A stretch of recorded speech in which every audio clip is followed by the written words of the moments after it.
Властите во земјава и по бегалската криза уверуваат дека сите бегалци и мигранти кои транзитираа низ земјава ја добија потребната помош и поддршка од Македонија.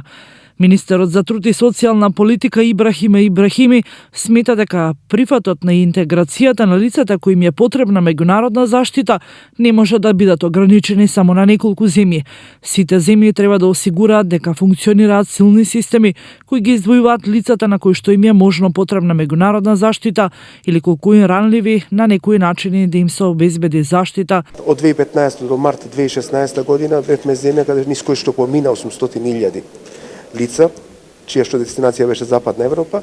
Да се соочивме со друг проблем во прифатните транзитни центри да останат луѓе и со останувањето на тие луѓе во Гевгелија и Табановци во прифатните транзитни центри, сепак како држава презедовме обврска кон нив за да има возможно пристоен престој на тие лица.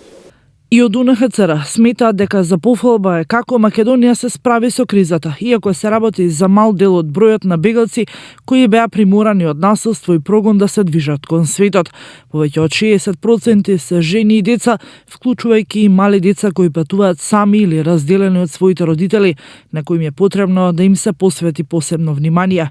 Но за разлика од меѓународната организација УНХЦР и македонските власти, од канцеларијата Хелсиншки комитет во земјава со спротивен став.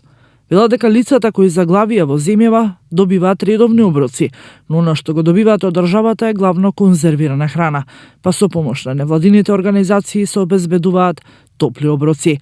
Тоа што тие го забележуваат и наведуваат во месечните извештаи е лошата хигиена во транзитните центри во кои се сместени бегалците и мигрантите.